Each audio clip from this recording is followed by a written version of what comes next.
Good evening, everyone, and welcome to the Spin It Social Hour. My name is Stefan Kaplan, and it is an absolute pleasure to be here with everyone this week.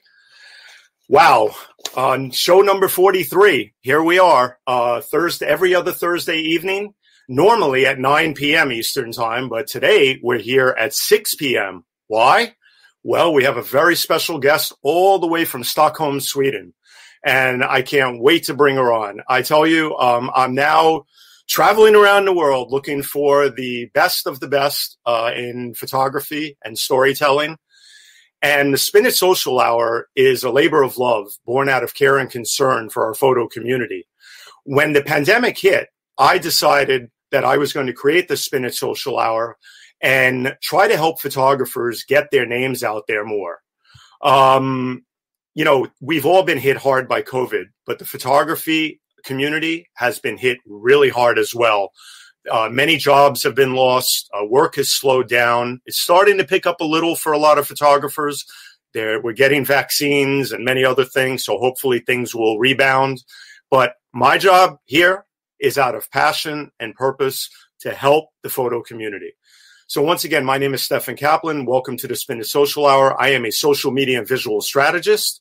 I've worked with the likes of the Pulitzer Prizes, AARP, the Jackson Charitable Foundation, Dr. Alice Wilder, and many, many others. I'm also an adjunct professor at AARP. I'm an adjunct professor at FIT.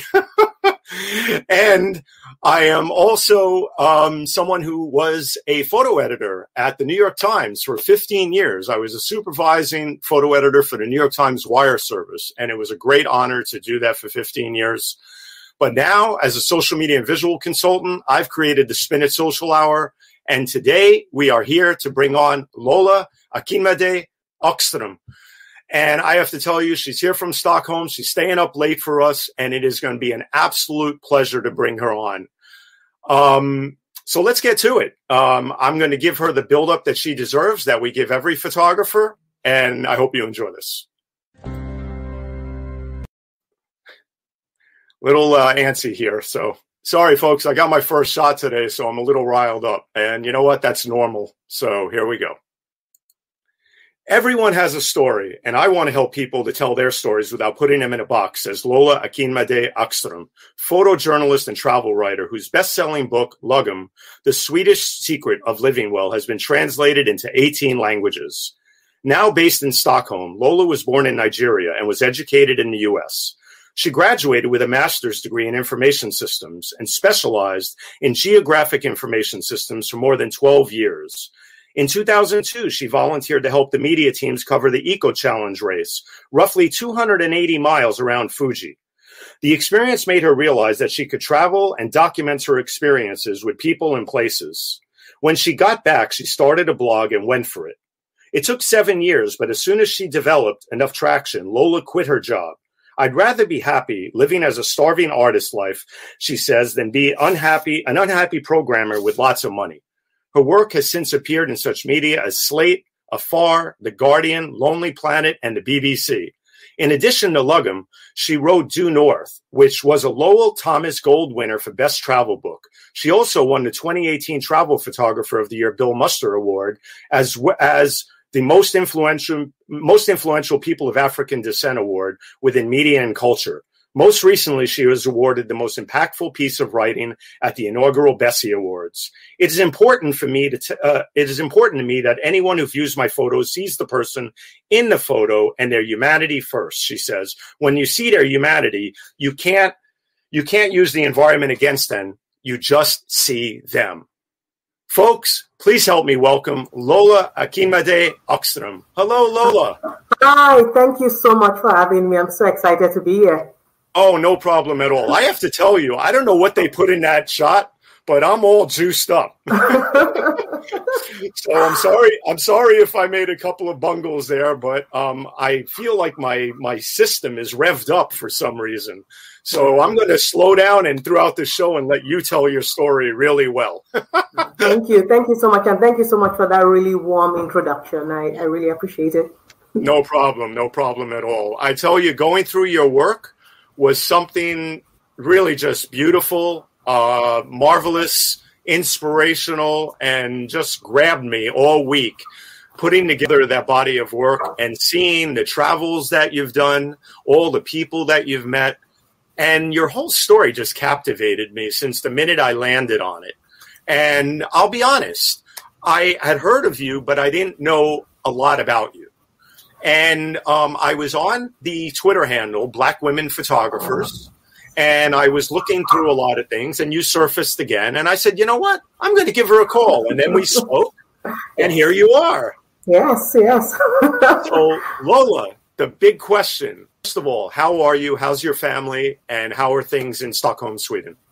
You know what? Knock on wood, everyone is safe, healthy. As with the pandemic, it's really rising here in Sweden. Sweden has a different strategy, but, we're staying as safe as we can, within this. So yeah. I know Europe is going through a lot right now. So, yes. and the whole, other parts of the world. So we're thinking of you all. And it's a pleasure to be here. It's late there. So thank you for being here. No worries. So Lola, tell us, how did the journey get started? I mean, it started in Nigeria and then it came to the US and then Sweden. Tell us about your journey, Lola. Yeah, absolutely. So, I was born and raised in Nigeria, came from a traveling family. My dad is a geologist. My grandfather was in the shipping industry. So we traveled a lot. It was a family that had travel in the blood. But then when I was 15, I moved to the US to start college. And that was where I lived for 16 years, went to college, studied as a programmer, information systems, worked in that field for a long time before moving to Sweden in 2000, the end of 2009, kind of at the age of 2010. Mm-hmm. And so I've been in Sweden ever since. And I think it was that transition from the US to Sweden when I was already making a major life transition. I decided, let me go, for this creative passion of mine, this field, because I've always, loved kind of photography, and I kind of got into photography by accident, actually. Really? I used to be an oil painter. And so when I traveled, I actually took photos so I could come back to paint from the photos. And then I started realizing I felt like I was duplicating effort, so I started exploring photography as that medium of exploration. And so if you even look at my work, you can see that I used to be an oil painter in the way I edit the photos. Mm-hmm. So that's kind of my journey, and then came to Sweden. And so that was the transition point where I started kind of going more full-time, professional into photography. So. Well, we have a lot of people watching already. Ronaldo's watching. Genevieve Michelle Bryan from Black Enterprises here. Pradnya Haldipur from Silver Springs, Maryland. Damon Brown, great to see you too. Dr. Tachi, Mediascope is in the house. Yeah, welcome. And, welcome everyone. Thank you for being here with Lola. Tim Sohn, social media. Bjorn is here. Media tours, media boat tours in New York City. Anyway, Lola, you're all about inspiration. You are the definition of inspiration, because not only do you travel the world looking to inspire people, but now, photography, you're an author, you're an entrepreneur, you're a global traveler, and number one, you're a tremendous human being. And, you know, I have to tell you, your story captivates many people the world over. I know because I've done my research. But what is it now at this point in your career, after having been in this space for such a while now, what is it that still drives you as this whole multimedia entrepreneur, author, superstar that I call you? Thank you. I mean, I think very early on, I was lucky to find my purpose, knowing that my purpose is tied to culture and connection, right? So I grew up in Nigeria, and it's over 250 different tribes that speak over 500 unique languages and dialects. So for me, culture was really very important in terms of going beneath the nuances of culture, understanding what makes us different, why we have to be different, the bridges, you know, that can connect us. And so that always drives my work. And so even through, if you look at everything I do, whether it's photography or writing or even my new kind of entrepreneurial project, culture and cultural understanding is at the core. And for me, I always say that the source of your voice as a creative is often tied to a source of your pain sometimes. And when I moved from Nigeria to the US, I was isolated a lot because I was already coming in with kind of, you know, my own culture, my own ideals. And when I moved to the US was trying to box me because they didn't know what to do with me. And so I was isolated a lot, right? And so out of that isolation came my kind of purpose of trying to build connection, trying to say, you know what, people should be able to tell their own stories themselves. They need to show you that this is who they are without being boxed. And so a lot of that translates into my photography, into my environmental kind of portraits of people, where I want you to connect with the person, look into their eyes and just see them first, you know, who they are. And so a lot of that ties into my work, even with the book, you know, with the book log. I mean, it's about cultural understanding, trying to bridge and foster understanding, because I feel like isolation comes when we don't understand each other. We then isolate and exclude. Well, you know, the thing that got to me when I was reading your story and really doing all the research, and I really applaud you for your you know, your whole attitude, but that's part of you. That's who you are. You're what I call a trailblazer, and trailblazer to me is the perfect definition of who you are, in my opinion, from my mouth. But the thing is that because, you know, you don't accept anybody else's definition of who you should be. You don't, and nobody should, but you personally have taken it to new heights because of all the different ventures you have. I mean, Lola, you have your hand. If you were a chef, you would have your hand in about 10 pots of soup. Exactly. And toast too. I don't know, you know, all digits. Yeah. It's amazing. I mean, what is it about doing so many different things that continues to inspire you to continuously jump into something else? Correct. And you know what? I actually found a word for this recently, right?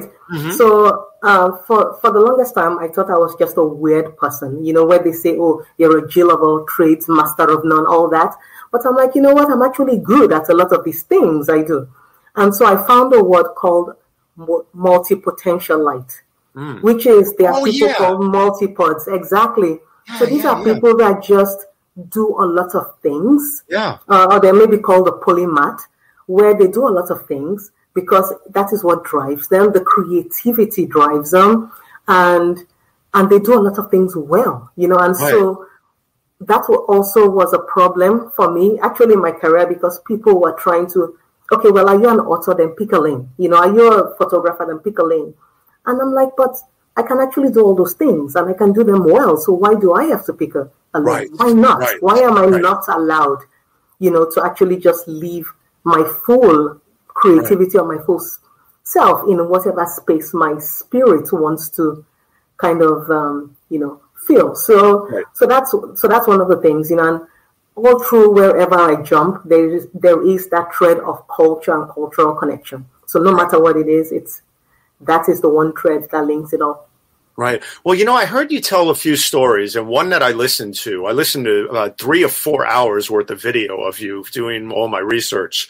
And I have to tell you, I really do. It was one thing stood out was the time you said somebody asked you that because you've been published and work with National Geographic, that they said that, oh, well, you have to be extraordinary. Exactly. To work with National Geographic. Tell us about that moment. Yeah, I can tell you that story because it's it was a talk I gave about finding your quote-unquote extraordinary voice, right? Right. And so I was at a travel festival in London, and it was great. Everybody's excited, meeting new people. And so I met this middle-aged white lady, never met before, just total strangers. And so we were talking about, talking shop. What do you do? And then she's like, oh, where have you been published? And I said, oh, National Geographic Traveler, and mentioned a few places. And then she's like, really? I thought you had to be extraordinary to be published by them. Wow. And so I was stunned, first of all, just stunned that this stranger would immediately see me and assume that I wasn't, quote unquote, extraordinary, or there was nothing that I could offer.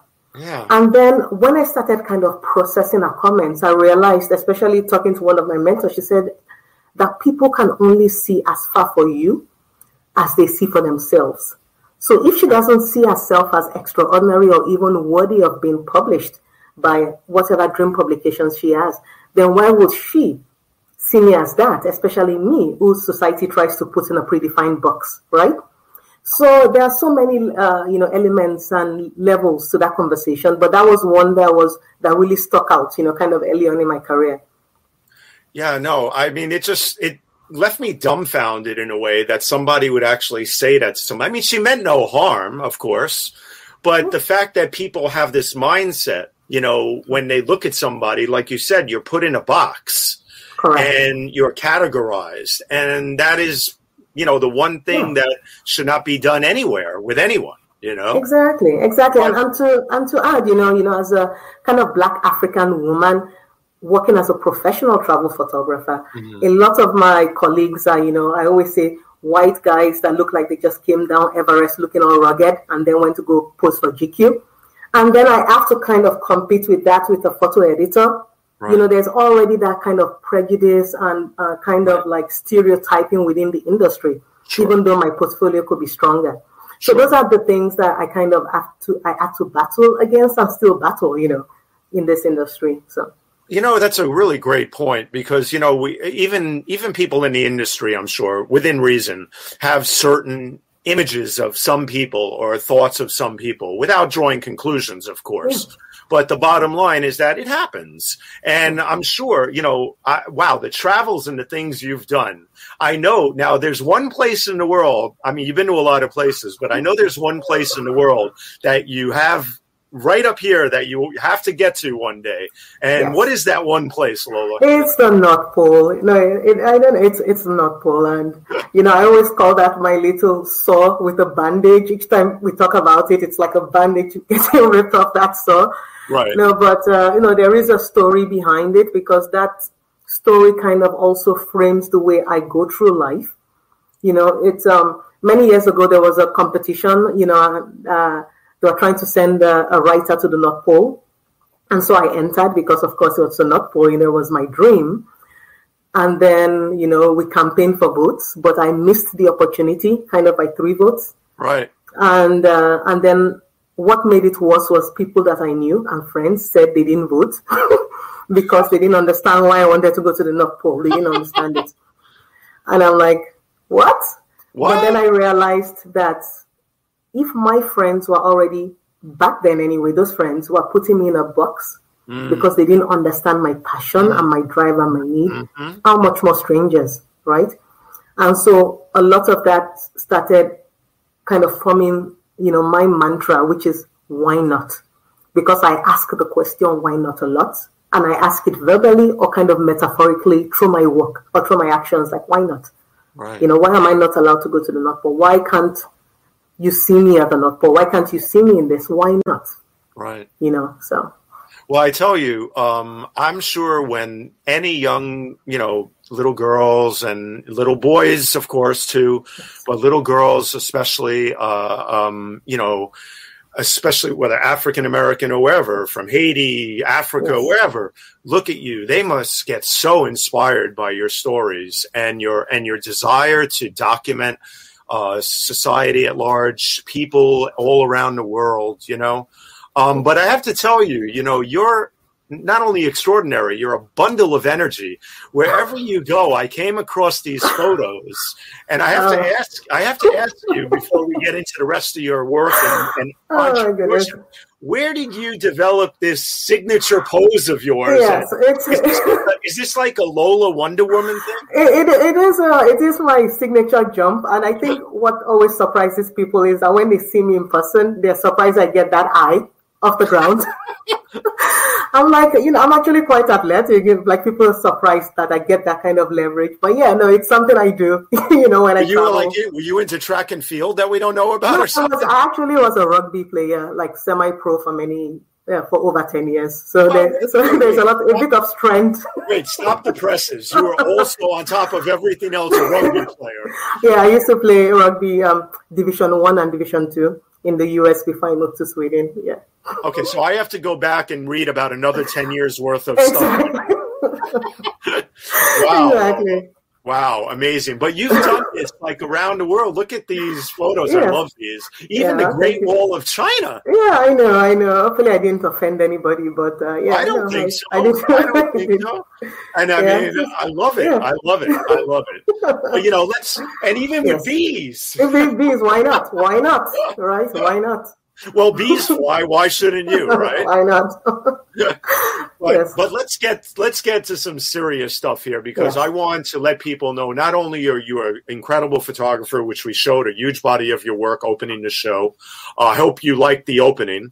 But you're also, as I said, an entrepreneur and an author of several books. I know that you've written LAGOM. You've also written. Due North, which is right here. Yes. But also your latest book, which is going to be coming out, is not just about travel, it's about something else. And why don't you tell us about your latest book quickly?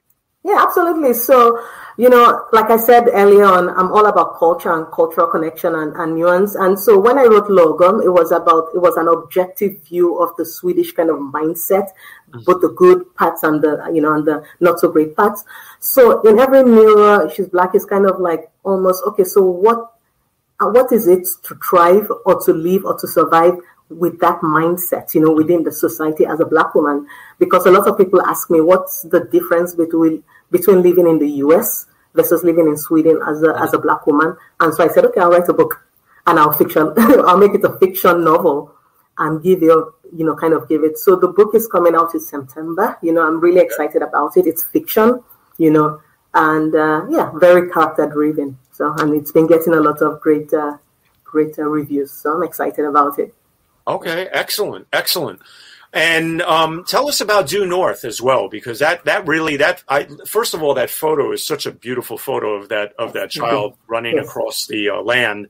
But tell us about Due North, because that's a true collection, as it says, of travel observations, reflections, and across cultures, colors, and continents. Yes. So that was my kind of first, I've contributed to many books in the past, but this was my first kind of solo book that I actually self-published. The other two are published by, publishers, but this one is self-published, so it holds a special place in my heart. And I wanted to create a collection of just over 20 years of travels, or some of the experiences I've had, some of the stories, some of the people I've met. Because at the time when I published it, there weren't that many books, especially by Black travel photographers, that also kind of chronicled a little bit of, those stories and those anecdotes from the roads. So I wanted to give people an insight into kind of who I was, how I moved through the world. And so the book is kind of divided in North, West, East, and South, and just groups lots of different stories from different parts of the world. So. Okay. So Sorry, I was having a technical difficulty, and I was putting you on the screen, so therefore you could tell everybody the story. Yeah. So one of the things that I also know is that you've been a big speaker. You've spoken at a lot of things. You've done TED Talks, many things, but I think in particular, the most influential people of African descent must be truly special for you to speak at and to be a part of.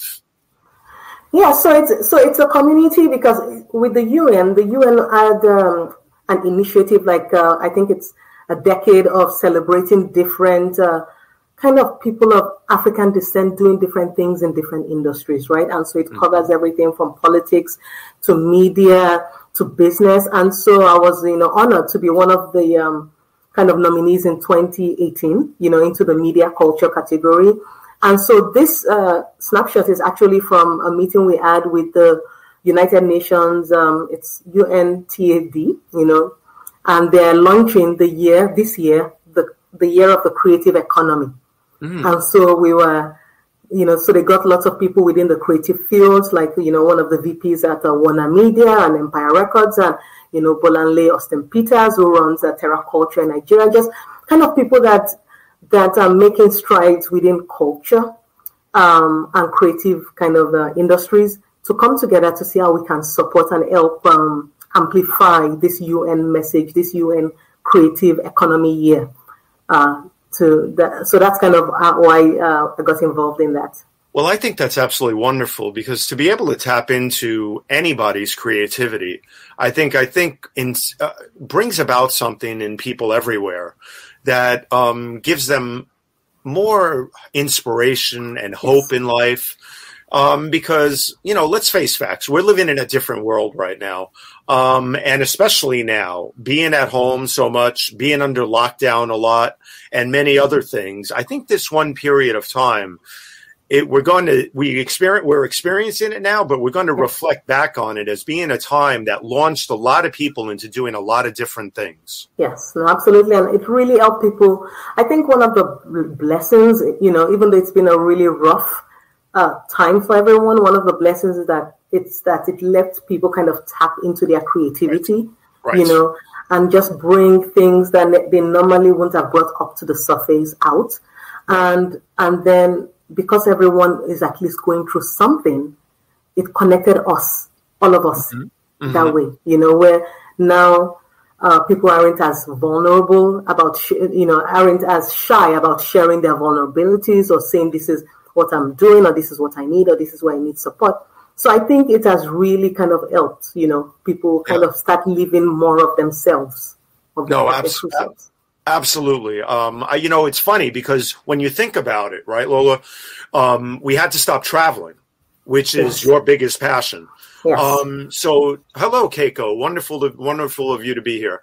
So you had to stop. We all had to stop traveling, but it's amazing, though, because of the digital all the technology that's at our fingertips now, we're able to cross over, these normal, distances in an instant now. Yes. And that's one of the things that the virtual world has brought forth, is this ability to communicate more than ever around the world, right? Yes, yes. So I know that in particular, one of the things that you do, and we'll get to it in a bit, first I want to go through some of your work, is that Bjorn says that photo right here reminds him of Barcelona, and it does. It does. But the thing is that your work with many local artisans and many other creatives around the world has taken a whole new dimension with Local Purse, which we'll talk about in just a bit.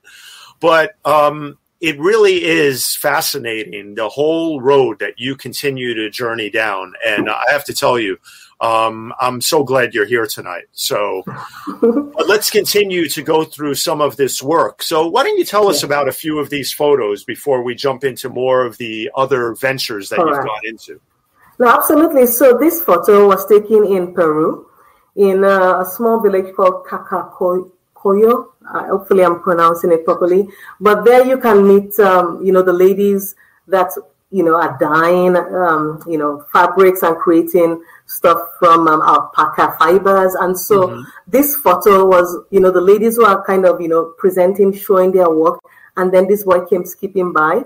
And he was, at that moment, the epitome of joy, right? Of that moment that we all miss as adults, where, when we are no longer, that moment where you're not yet cynical about the world, the world is just this bright, amazing oyster. And so just him skipping by, I took that shot because that shot always reminds me to always stay a child inside, and that's also why it's also the cover of that book is always have that childlike curiosity about the world, because it just keeps your spirit fresh.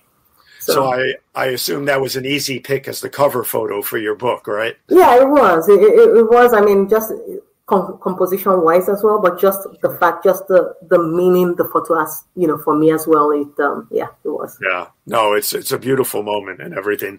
And we skipped over this because we were just showing it. It's so beautiful. All you want to do is really look at it. But tell us a moment about this beautiful photo here. Yeah, so this was taken in Mauritius, and this was some of the traditional dancers they're showing. So they were just kind of demonstrating how they dance and move with the with the skirts. And so, as a photographer, you're always looking for light. And I said, what? She's got this, like right at the yellow down there. It feels like a flame, like if I get her just dancing into the light, I might be able to get some of that back, side light in. And so that's what I did. I just said, just dance towards the light. And she's like, why? I'm like, just keep dancing towards the light, I know my co-producer, Jonathan Borstein, who's behind the scenes, and we'll bring him out in a bit, is that I'm sure he's looking at this photo and he's very big into flamenco dancing and everything. Yes. So he loves all of that. So I'm sure he loves this photo just looking at it. But anyway, so, I have to tell you, going through some of these, I picked this one because there's so much joy in this photo as well, but yet the beautiful, beautiful outfits. Tell us a little about this one, please. So I love this photo one because, it's from Nigeria. I grew up in Lagos, and these are women that you just call your aunties. They're not related to you. They're just aunties, And so this was you can see they're holding the palm fronds. So this was Palm Sunday, and in Nigeria, you kind of dance through. This was a church procession, so you dance through the streets with the palms, the palm fronds, and so it was just there is a way in Nigerian auntie moves, that's just slow and deliberate and I'm like, I need to catch that, and so I danced. I went in front of them and kind of got low while they were dancing towards me in that kind of slow. And so that was it, because that photo kind of captures that, that confidence, It sure does. It sure does. And I've been around a lot of cultures growing up. I went to a very European school, the Lycée Français, where I had friends from Africa, all the parts of Africa, Togo, many, many places, and Haiti too. And I have to tell you, that photo that you took right there definitely captured that, Yeah, yes. And so this is the colors on this. Wow. I mean, I was just in heaven looking at some of these. Tell us about this one here. So this was actually, it was actually on a project in collaboration with South Africa Tourism and National Geographic Channel. So National Geographic Channel did a bunch of vignettes following different photographers around South Africa. So I was, kind of tasked with going around Durban and KwaZulu-Natal, the region. And so National Geographic followed me, and it was like a 1-minute video that aired, like an ad on National Geographic Channel. Okay. And so this was in Durban, and so I wanted to kind of get closer to the guy, because sometimes when people kind of wear traditional things, I didn't want him to just be like this object just posing. So I said, I want to come see you. What's your name? And come straight into his face, so that you just look into his eyes first before you see, right, what's around him. And so for me, that's kind of what makes this photo special, is there's that connection between us, And, there is that moment as a photographer where you can approach a subject and you take the picture quickly and then talk to the subject sometimes for a moment. And then there's those times where you first really connect with the subject and then you do the same thing and you get a whole different result, of course. Exactly.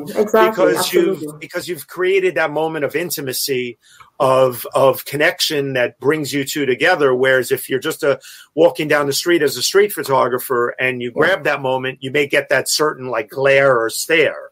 Exactly. And if you see a lot of the portraits I take where the person is looking at you straight on, for me, there's that moment. Right. There's just a moment, and a photographer, there's a moment where you're both looking at each other and nothing else. Right. And there's that moment of intimacy where you just fully see each other. That's right. And for me, that's what I live for when I travel, on the road. When I take those portraits, there's a moment they see me, I see them, and boom, I take the shot. And then you as the viewer can then see straight at them and just see them, for who they are. And those are the shots where it's, with the eye connection shots then. Absolutely. I have to tell you, speaking of seeing things, folks, please make sure that you share this broadcast. Make sure you tell all your friends about it by sharing on Facebook, on Twitter, on LinkedIn, on YouTube. Earlier, we had a bit of a connection problem with LinkedIn. I fixed it while Lola was on screen, but I want all our LinkedIn viewers to know that if any part of the broadcast was cut off, I will repost the entire broadcast on LinkedIn once this show is done. So please know that you will not be cheated out of Lola's story. Okay. But Lola, some of the portraits that I went through, I selected a few. There's something about a beautiful, warm smile that will always grab everybody around the world. This gentleman right here grabbed my heart when I looked at it because he has such kindness on his face. Tell us about this. Yeah, so this I think was taken in Uzbekistan. And for me, there's some photographers that really focus on the aesthetics, right? Where it has to be kind of the right, composition, the backlit, everything, where the person is just an object for the photographer to create their vision. And for me, it's actually the opposite. So a lot of my photos are really, really simple, but the person comes through, their personality or you get to see them. And for me, that's what's most important because I want the people I'm photographing to kind of present how they want to be shown to the world. And that's why I often say that I could never be like a just straight up war photojournalist or documentary just photographer because I'm a bit too subjective for that, right? Because I really want the people to show themselves. I'm almost like I'm going behind history and trying to change narratives through my work, So that's why, in that way. And so for me, it's important if the person feels good. I want to show just a more holistic, a more complete photo of just them as a person so that you see them first. Like you said, just humanizing people. Right. No, I've had numerous photographers on the show at a 43 shows now that have told many stories about doing portraits, from Peter De Silva to Claudia Paul, all these different great photographers. And every photographer has their own unique style, but the one thing that every photographer will truly agree on is that when you take somebody's portrait, they're giving you that moment. Yeah, exactly. I always say that. And I always say that the moment you ask someone to take their photo, it no longer becomes about what you want. That's right. As a photographer, but what they are willing to give you of themselves. That's right. That also changes the dynamic. No, it's true. No, I do. Go ahead, please. I'm sorry. No, because I say a lot of photographers, especially when I'm mentoring people or talking to people and they say, how do you walk up to strangers? I say, it depends on the mood changes the moment you go in, knowing that you are giving them the power to reject you. Right. Because it has nothing to do with you. And the reason why a lot of them are afraid is about nobody likes being rejected. So you put your own emotions above the person's. Right. And then when people reject you, they usually do it in front of other people, which brings shame.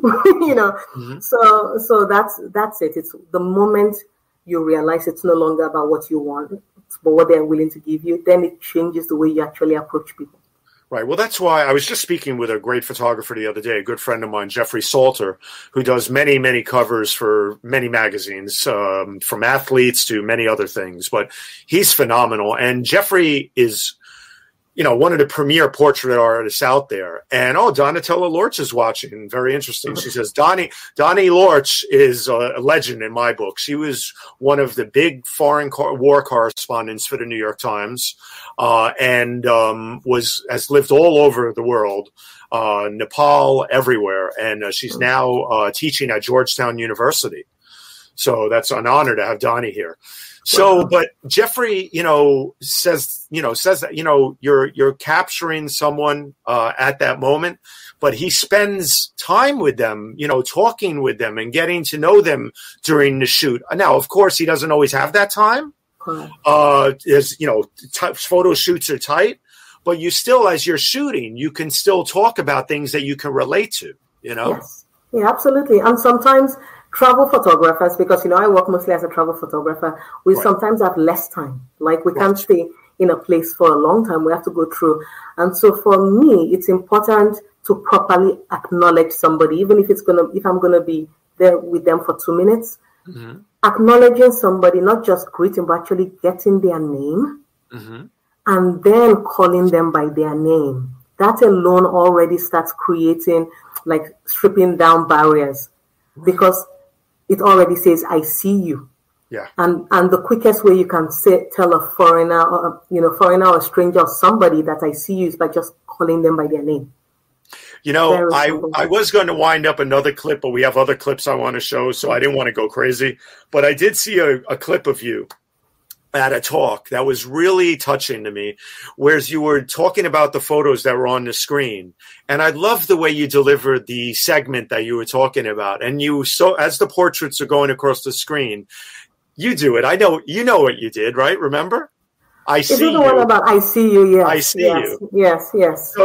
So, I love that. And, when I was looking at these photos, I kept hearing you say that when I was putting together this show.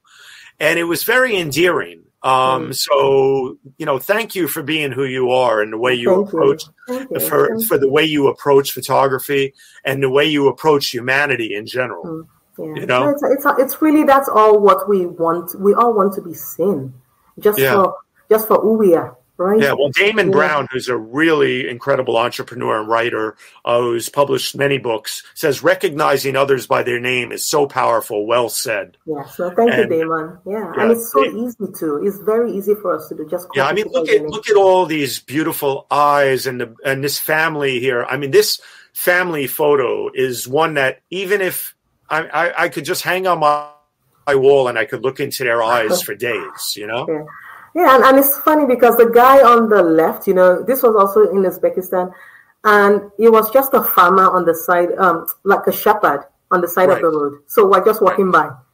And then I approached him and said, oh, can I get your photo, through the interpreter? Took his photo, and then 10, 15 minutes later, we're in his house. He gets his family. And so it's, when you approach people, you never know, what the energy you emit, people feel it.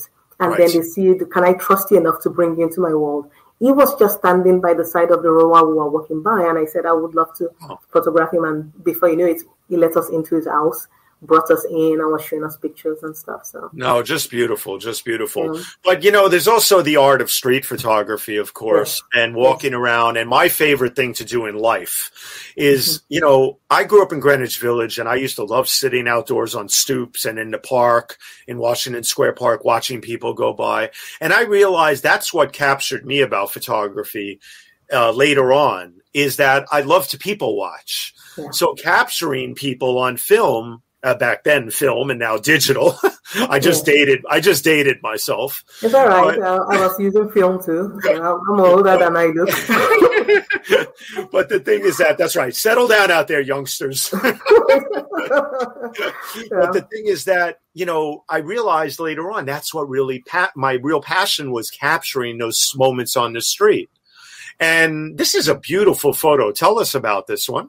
Yeah, so that's the thing, because I'm also, in between, I do some street photography, but I'm also very careful because I don't like sneaking shots of people.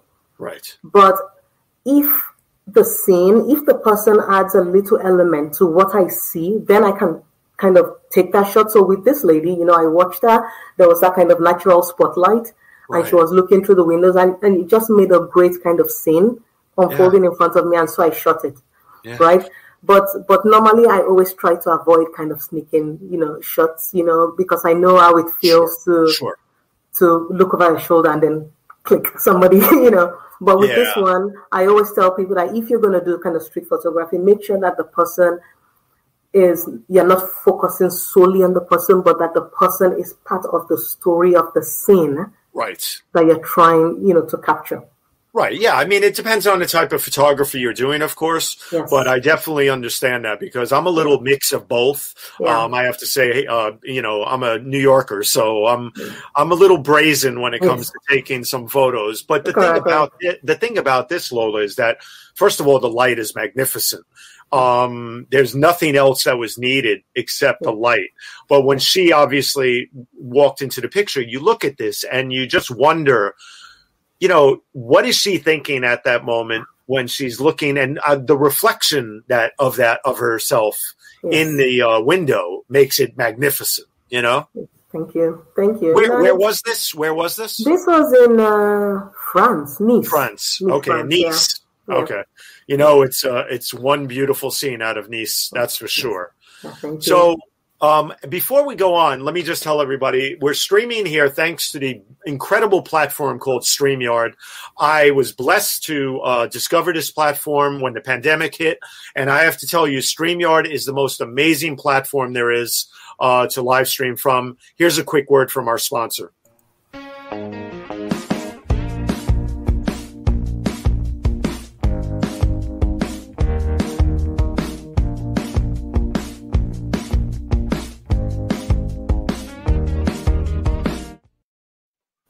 Folks, I normally wouldn't do that, but I wanted to segue into that because if it wasn't for the power of live streaming, we would not be bringing you the incredible Lola all the way from Stockholm, Sweden. So I have to tell you, it's a gift to be able to stream everywhere now. And but as we continue on here, Lola, G. Murray says here, this photo really tells a story. Great highlights. We have to understand there's a whole another part, of course, of life that we document as photographers. And there's a lot of great things out there. And then there's a lot of really people who do some incredibly difficult work out there every day, and especially a lot of women in many other countries. Tell us about how you feel, how you go about documenting many different cultures, in whether it's the travel stuff, the travel sector, or documenting life in general when you're capturing moments like this where women are working. Correct. So for me, like with this was shot in Nepal, and the ladies, I believe, they were cleaning and washing bricks. So those bricks could be reused for building. And so for me, it's always about disposition, right? I just reading body language, reading energy, feeling if it's something that the women are being forced to do, versus if they are actually, it's just work, as a source of income.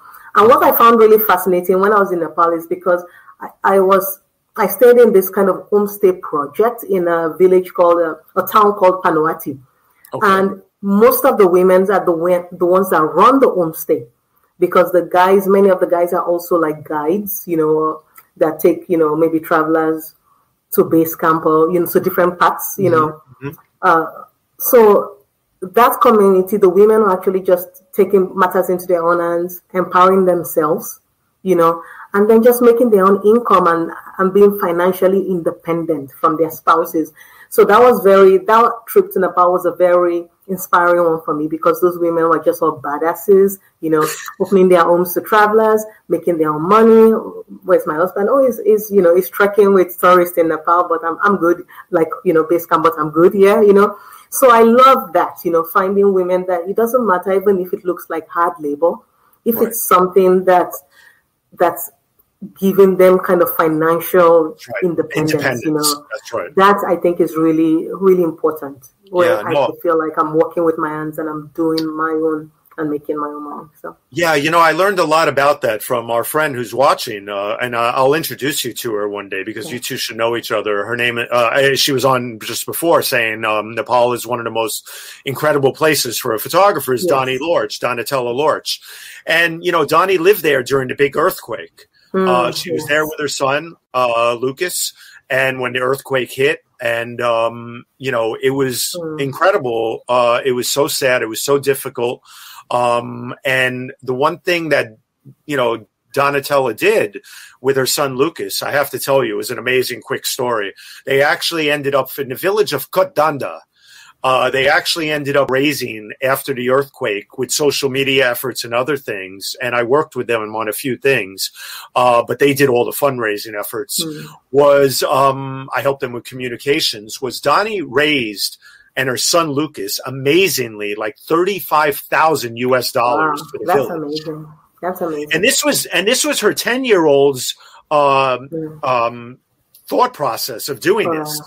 He's such an amazing child, but they told me a lot about Nepal, and everything you say rings true. No, that's amazing. That's amazing. I think once you go there, you connect with people. You can't not like, and that's the thing that's amazing with travel is once you connect with people, right?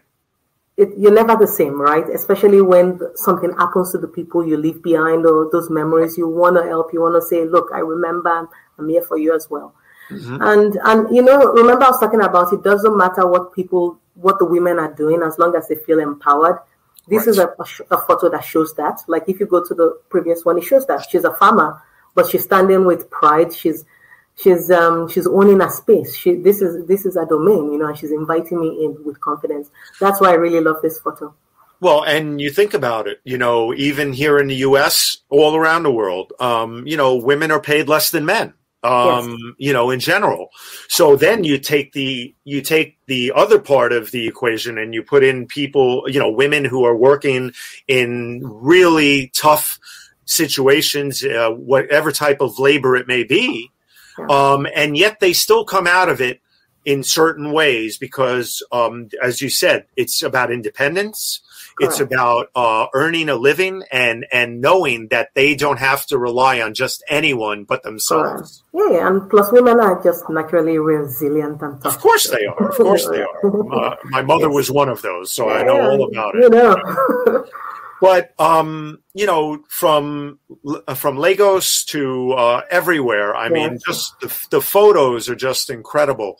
But so I have to ask you this question, Lola. Yes. You've traveled to many cold weather countries. Yes.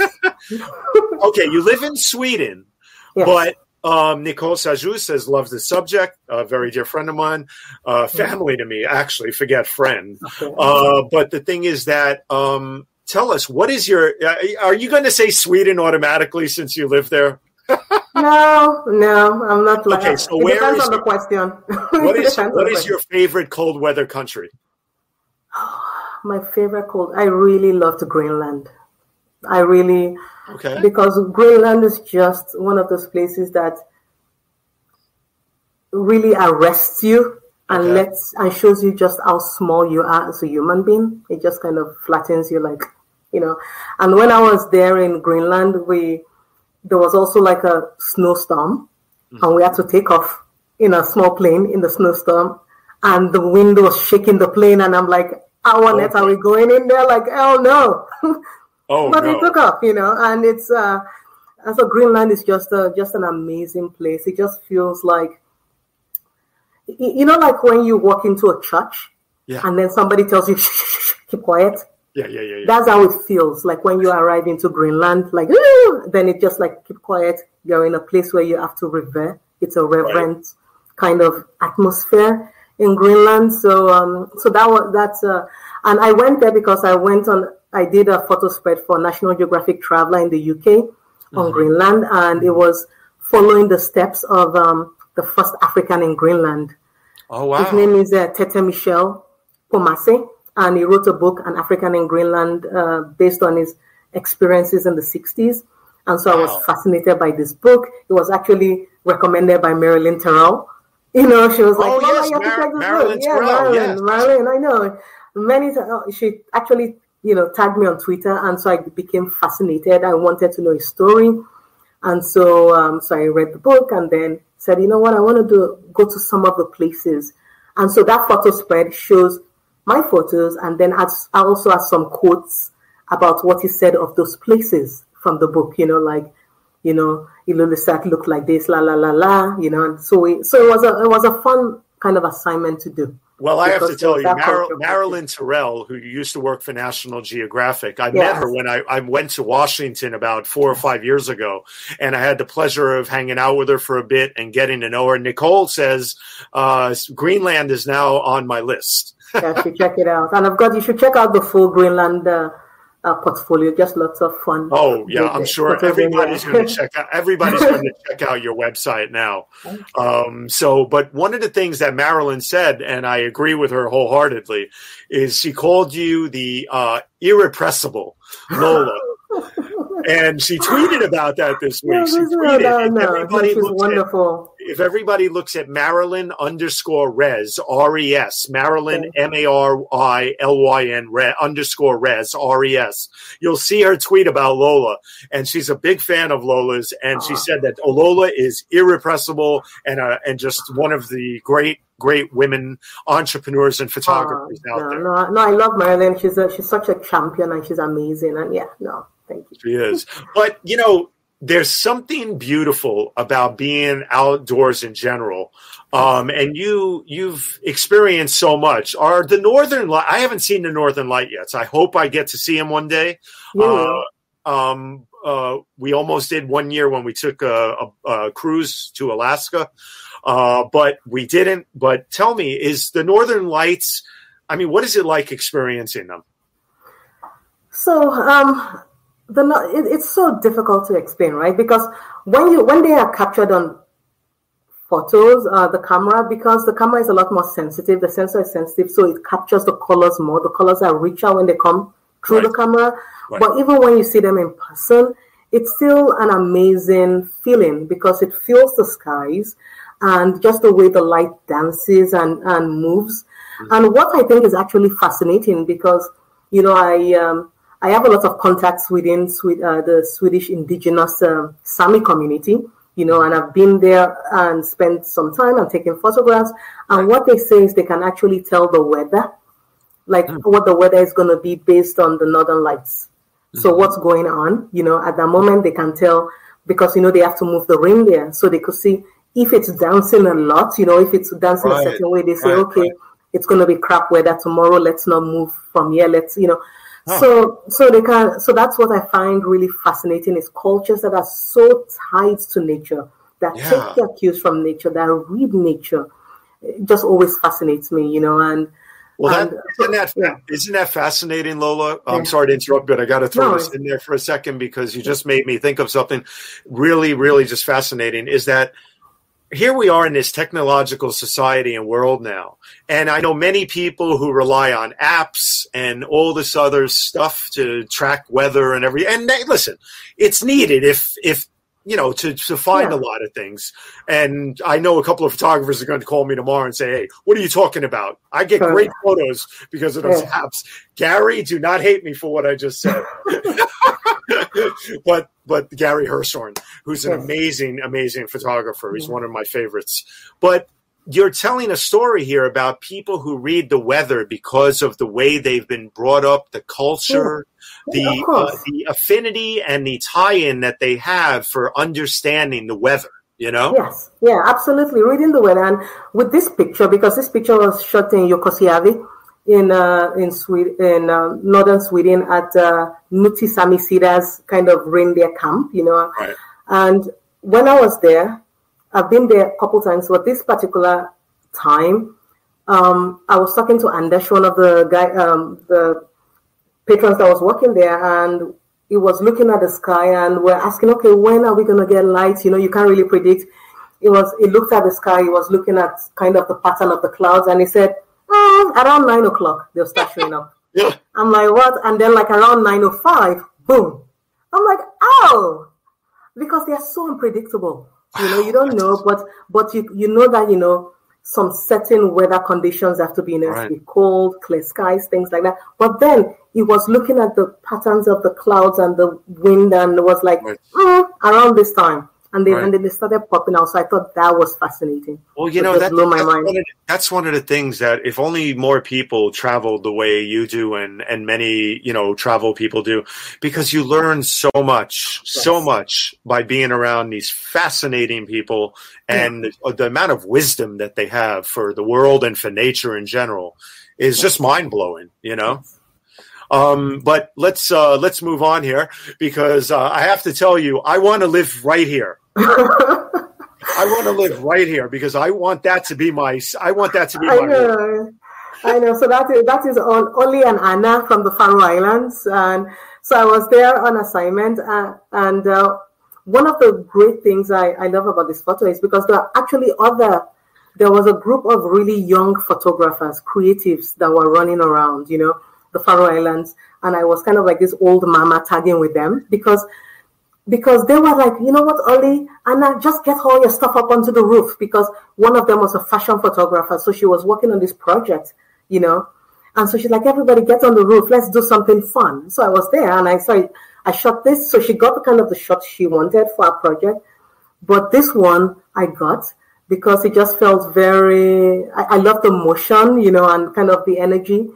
But when I talk about photos, like when I'm kind of giving a presentation, I say, as a travel photographer, you don't always want to go for the epic shot.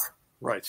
Because the epic shot from the Faroe Islands is of the Molassafall, kind of the waterfalls. Everybody knows that shot, right, you know, with just the amazing, you know, backdrop and then that kind of waterfall going straight. Everybody, if you Google Faroe Islands, that's the shot that comes from. Right. You don't always want to go for the epic shot, but you want to go for the memorable shot.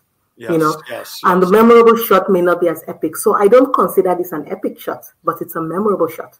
And it's a very different shot from the Faroe Islands. Oh, absolutely. I mean, so, yeah. You know, when I do have my epic shot. I do have my own, you know, of the waterfalls. You have a lot of epic shots. You know, I do have that.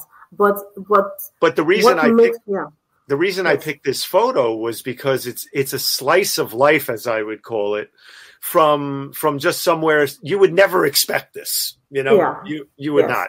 You would not. It's fun, you know. And the Ollie and Anna, they invite you know, travelers into their homes, so they make a, you know, traditional meal and then talk about the islands.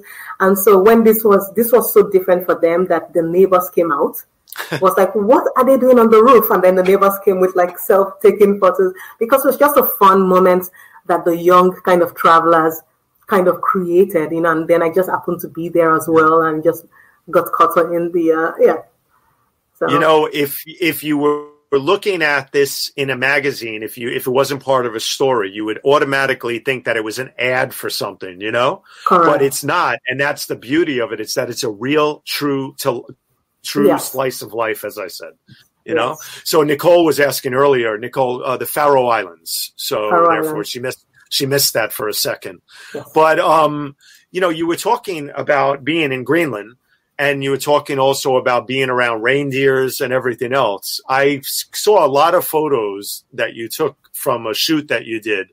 Yes. This is, I know, one of your most popular images, but I have to tell you, there's a reason, is because what a magical moment of this person, you know, feeding the reindeer, and it's like anybody else would feed their pets, you know. Correct. No, I really like the shot because of just the connection with there's just such a respect, you know, with the reindeer and with her. And this, I shot this on assignment for Korean Airlines. It was doing a spread on the gakti, which is the traditional, what she's wearing, you know, the traditional Sami attire, and then talking about the different, which ones are kind of ceremonial gakti and, you know, kind of everyday gakti. And so she wore a traditional gakti because she's from, even though this was shot in Sweden, there's a region called Sapmi, which kind of spans northern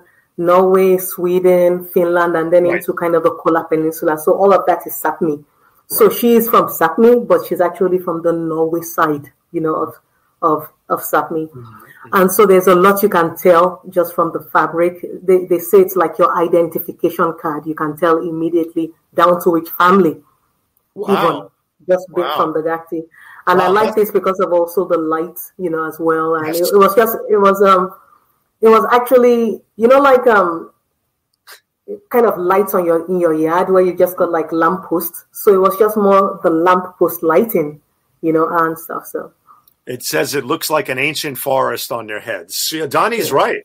It actually does it. The reindeer look like they have trees on their heads, Their antlers are just so amazing, Yeah. And the one thing I did want to say is, because I told you before I was an oil painter, you can see that how I edit the photo is very, almost sometimes heavy-handed, right? Because it's vibrant, is lots of contrast, because that's what my eye sees. It just comes from my past of kind of heavy oil painting. So you can see that in the photos. No, actually I do in a lot of your photos. I see that now. And that's a really, really interesting part of your history that I so appreciate knowing now about you and your work. There's just beautiful scenery everywhere you go. I love the boats, lined up here in parallel to each other. Beautiful, beautiful moment. But I'm gonna actually introduce for a second my co-producer, Jonathan Borstein. The reason I'm bring Jonathan on for a second is Jonathan's a big fan of motorbikes and motorcycles, and I have to tell you, we saw this photo, and I had to put it in the slideshow just for Jonathan. But it's also just a great moment. Jonathan, introduce yourself, please. You're muted, Jonathan. He does this all the time. Jonathan, you're muted. Here we are. Jonathan Borstein. I am full-time flaneur, sometime writer, part-time tech. The motorcycle thing that Stefan was referring to is that among motorcyclists, there's almost like a cult following of what are called overloaded motorcycles. The bikes of burden, and it's just some small little motorcycle, a person, and an immense amount of cargo. Yes. And what is it? How do you do that? How do you see where he's going? Yeah. If that was me, Lola, I'd be sitting on the back of it wondering, okay, when are we going to crash? Correct. No, but I really like this. This is actually quite an old photo, but I took this in Cambodia, and what I just liked about it, obviously, the guy with the glass holding it, but then who is driving? Is he the one driving? Is what's going on? So it's a photo that kind of is a bit layered, in terms of what's going there. Obviously, we know there's somebody in front of him, but from this angle, it looks like, okay, what's up? What's going on there? It's one of my favorites. It's a great photo. It's such oh my gosh, I'm just unable to part from these. Nancy loves your photos. Thank you so much. Nicole has so much talent. Do we have any other comments, John? Damon Brown, Jonathan Borstein, there he is. Rose Horowitz, Jonathan's fan club is coming out. I love it. All right, Jonathan, thank you very much, buddy. Okay. Jonathan is responsible for driving the car behind the scenes, taking care of all the comments, and helps me with the narrative of the show. And we're a real team. And I so appreciate him being my co-producer. He volunteers for this effort, and it's a tremendous honor to have him on. Tachi, whoa, let's go back to Tachi. What does Tachi say? Tachi says, what a great photo. Okay, Tachi is a big photography fan. Nicole says, that reminds me of my trip to Vietnam. Yes. So Donnie says, incredible, and on and on and on. So, the faces, Lola, just tell so many stories. I have to tell you, I had to combo these two because they're just two beautiful moments of two beautiful people, just gorgeous. All the faces you've captured, all the cultures, the romantic moments. Oh, what a sweet moment here. That's in Sarajevo. Oh man, I saw this and I just sat there and I was trying to think, wow, they're in love, right? Yeah. And also, something private is going on there, and then to be able to, they let me just kind of sneak in and be part of it. It's something. That's a privilege. What I love most about the moment that you captured here is that his head is just perfectly turned at that moment. And you don't, because of his hair, that strand of hair that's coming over his eye, you don't see his eyes, but you know that he's like just totally like enamored by the woman that he's with, Yeah. I mean, you can see from her face, like how she's just like. Absolutely. But now let's get to your special look and your special beauty, because I have to tell you, I want you to start talking about the other special part of what you're about and who you're about, which is helping artisans around the world with local purse. We want to hear all about local purse, and I have slides set up. So why don't you tell us about it as I go through some of these slides, which I think may not be directly related, but some are and some aren't, but they'll tell the story as you tell the story. Correct. Okay. So, when the pandemic hit, the travel industry just came to a standstill. I mean, I was actually on my way on assignment to St. Petersburg, Russia, and just everything stopped. Right. And so I said, you know what? Immediately, my mind went back to the local guides and the artisans and the people that I meet a lot when I travel, because that's my beat as a travel, photographer, is mostly kind of being with people, culture, people that are preserving. And so I said, okay, what can we do to help? And so I connected with a co-founder, Sarah Mansouri, who is from Iran, amazing woman. And so we created what we call Local Purse. And Local Purse is a web-based platform that allows us to support guides and artisans through live video shopping.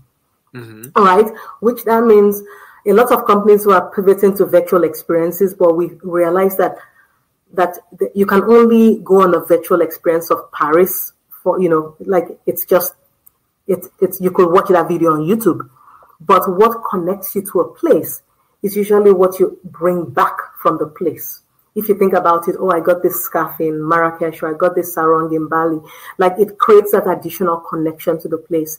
So we said, how can we create that connection digitally to help artisans? And so we created this kind of live video shopping platform where, you can book an experience, maybe like, for example, right now you can book a traditional Berber rug experience in Marrakesh, and then the guide takes you through the souk, and then you visit Aziz and his shop, and then he shows you different rugs and talks about the different tribes, and then you can buy live dynamically. So it's something that we created, and this is where my background in tech, as a programmer came in, because we had to create this MVP quickly, and so I was part of that process, getting my hands into the code as well and coding. Right. And so we've gone live with our beta, and we're very early on in it. Let's treat everybody to a little clip about Local Purse, okay? Yes. Okay, yes. Here we go. Let's take the banner and ticker off just for 1 second. There we go.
Right. Wow, that's just beautiful. Lola, oh my God. Donnie says, and I was going to say the same thing. So Donnie just stole my line. This is a brilliant project. Wonderful, says Rose Horowitz.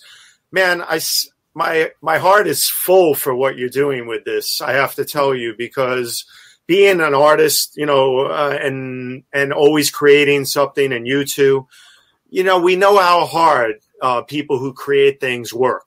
And arts and crafts and markets and all these places, people work so hard to make the money that they make, to raise their families, to provide for their families.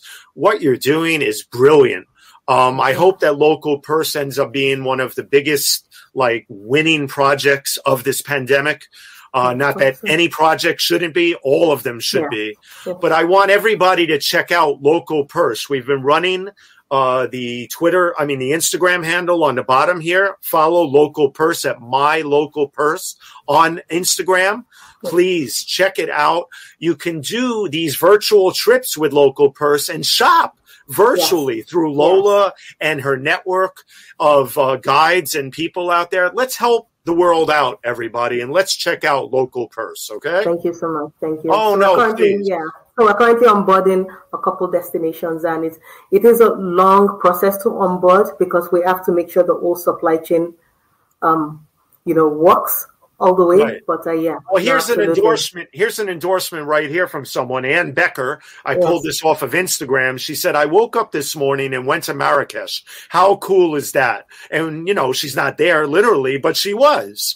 I loved wandering through the Medina and visiting a women's nonprofit and learning about and seeing the artisanry and gorgeous colors of many different style Berber rugs. To top it all off, after a year of lockdown, interacting with the local guide and business owner was truly a joyous experience. Thank you so much, Local Purse and Intrepid Traveler. Wow. 5 stars, Lola. Yes. No, we're really grateful, you know, and we're really young, like I said, a young startup. So we're just very early on in our journey, but we're really moving fast and trying to get the right partners on board, the right funding, everything. So right. Well, I have to tell you, over 100 million people have lost their jobs because we had to stop traveling. Yeah. And the most impacted, as you say here, within our travel community, are professional guides and local vendors. And you know what? My heart goes out to them. I hope that anything I do, other people do to bring knowledge of Local Purse to the world, I hope that it booms, and I hope they make a living, you know? Yes. So once again, do you want to mention about Intrepid Traveler here? Yeah, so Intrepid is our global partner, right? So we are onboarding lots of different guides and small artisans and independent guides as well. But Intrepid was our kind of go-to-market launch partner, you know, because and we went with them in Marrakesh, you know, and so we're onboarding more destinations with Intrepid as well as other destinations. So we're looking at Lagos, we're looking at Argentina and all other places as well. So onboarding soon. So okay, well, wonderful. Everybody, check out Intrepid Traveler, Local Purse, Lola Akinmade, and please, I tell you, what a project. But okay, Lola, I can't believe I put this in at this moment. But I know. This is actually. But I have to tell you, you know, you have to laugh in life, or else all you're going to do is cry. Correct. And thinking about all the people who are doing so much to survive, from the local artisans and everything else. Now I remember why I put this in here. I figured where we get to a point where we need some levity too. Yes, no, absolutely. And this is a shot I took in Cambodia, because I call this an entertaining yet disturbing shot. Because why should the monkey even have access to Fanta to be drinking, you know? Oh my God, this poor monkey is drinking that fancy crap. I know, I'm like, oh, why? Well, this is wrong. I'm still, it's not a good picture. I'm never going to work for Fanta now, because I just said that. I know, but that's the thing though. It's because it was in Phnom Penh, and there was, I can't remember the place, but I know there's a place where they had kind of monkeys there, and I just saw tourists kind of feeding the monkeys, and I'm like, don't do this. I mean, you're not supposed to do this, you know. And then the guy just hands him the monkey a kind of Coke, a kind of Fanta, and I'm like, and so I took the shot, And this was from a distance with kind of telephoto. So that's why it's, yeah, it's a really, really, as you said, very comical and yet disturbing photo. Yeah, exactly. So that's one of my iconic shots. It's a win. This would win any animal contest, you know. Goodness, but then at the same time, you know, it's going to also make people angry. You know, it's one of those shots where it's like, why? Well, yeah, you know, so it's one of those. It's not good for the animal. It's not good for the animal. And that's all I meant to Fanta, by the way, was I didn't mean to slander the product. No. I'm just saying I've had a Fanta or two. Yeah, it's not, what I'm saying is I don't want to see a monkey drinking it, though. Correct. Exactly. So now, Lola, let's be as we're winding down here. There is one other thing I wanted to touch on was I wanted you to talk about Geotraveler Media because, like I said, you're not only an author, an entrepreneur, local purse, but you've also founded Geotraveler Media and Geotraveler Media Academy. Let me show this. Let me pull this off the screen since we've finished the slide and all that wonderful work. And let me pull up the other thing that I have ready for. Sorry, 1 second here. Here we go. I'm going to mute myself for 1 second, and then I'm going to show this.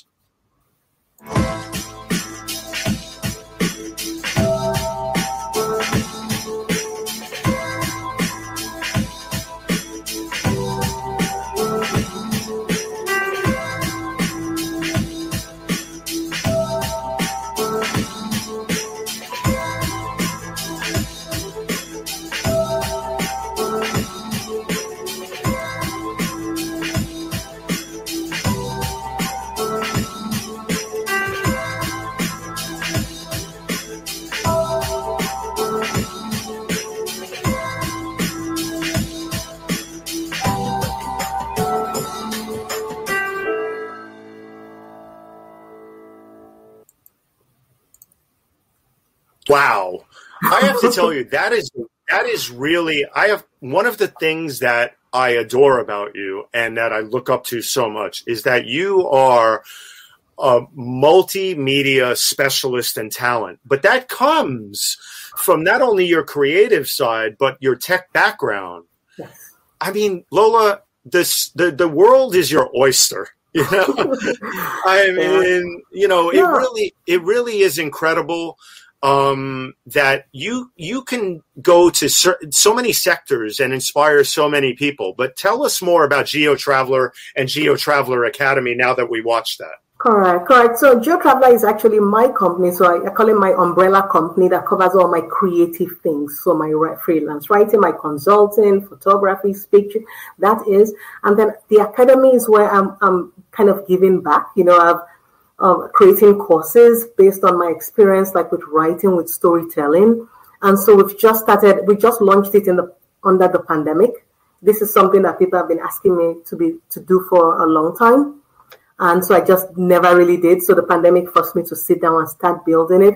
So this is something I'm going to keep building out. We currently have 4 or 5 courses, and then I'm going to start adding more photography courses. So this is, you know, as I kind of transition, you know, that I'm going to be doing more of this, spending a lot more time in the academy as well, sharing a lot of my skills and my own style of storytelling, both writing and photography. So that's what the academy is. Wow. Really, really fascinating. I'm so glad to be able to share this information with everybody and let them know. You know, as we close out the show here, one of the things I wanted to ask you about, and I wrote this down so I wouldn't forget it because it really meant a lot to me, was tell us specifically, you have every year, you focus on a certain word, right? Mm-hmm. So let me take this off so we can concentrate here and talk. This is one-on-one here, you and me in the world. But tell me, you know, you focus every year on a certain word. And 2020, the word that you picked out was energy. Yes. So what is the word for 2021, Lola? Because we need Lola right now. Yeah, I know. So my word was release. Release. Right? Release. Because the pandemic just showed us, as we know, nothing is in your control, right? Mm-hmm. And so if you go through life trying to control everything, control every narrative, control every situation, it's not sustainable. And so for me, even though I felt like I was just really open, I realized that there were some parts of my life I was still trying to control. And so this year, it's kind of giving myself permission to just be, to just create something and release it.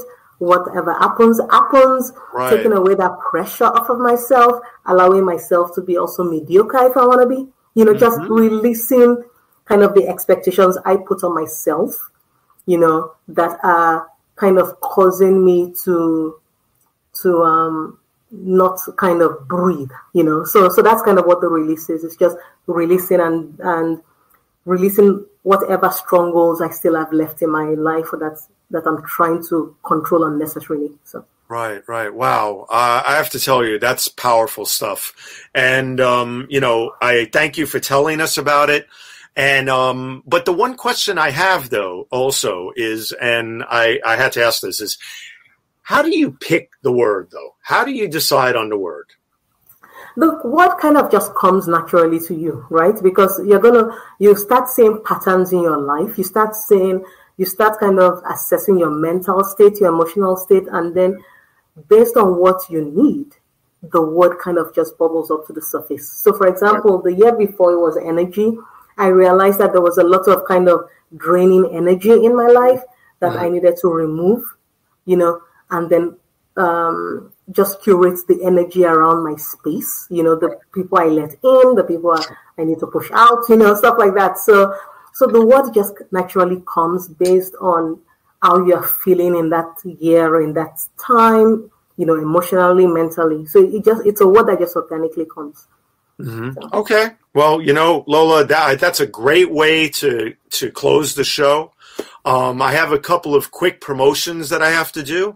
Would you stay? I know it's late, but would you stay behind the scenes for 2 minutes? And then I just wanted to say goodbye to you.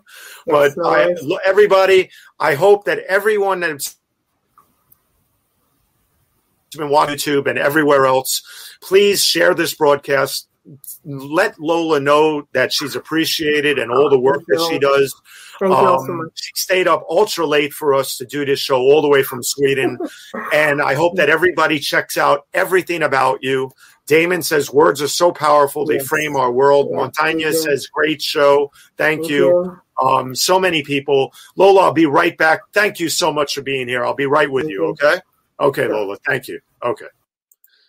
So, folks, the Spin It Social Hour is coming to a close here, but please stay tuned for 1 second. I wanted to tell you about a couple of things.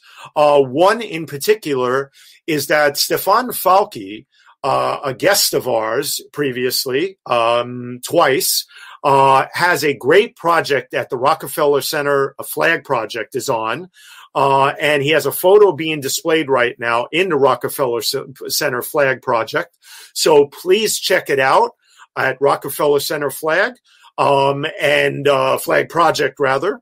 And I have a little surprise in store later this month, and I'll let you know about that in due time, with Stefan, one of my favorite photographers and human beings on the face of this earth. The other thing I wanted to say is that on Monday, I will be bringing Renita Roy on for a Spin It Social Hour update, because Renita has been named one of the Magnum Foundation's 2021 fellows. And I have to tell you, I am so proud and excited for Renita. I had to share this. So the 2021 Magnum announcement was just today. And these are their 2021 Photography and Social Justice Fellows. And here is the list. And in this list right there is Renita Roy from India. So hats off to Renita. Renita, we're so proud of you. And I have to do a Spin It Social Hour update on Monday. And Renita is going to tell you all about being named one of the Magnum Foundation Fellows for 2021. Renita, God bless and congratulations. So, folks, once again, Stefan Kaplan for the Spin It Social Hour. Thank you for being here. It's been an incredible, incredible hour and a half. And I'm lining up a great guest in 2 weeks from now. You'll know about them very soon. But please be well, take care of yourselves, and stay in touch. and connect with me on all channels at large. Thank you, everyone. Take care. Bye-bye.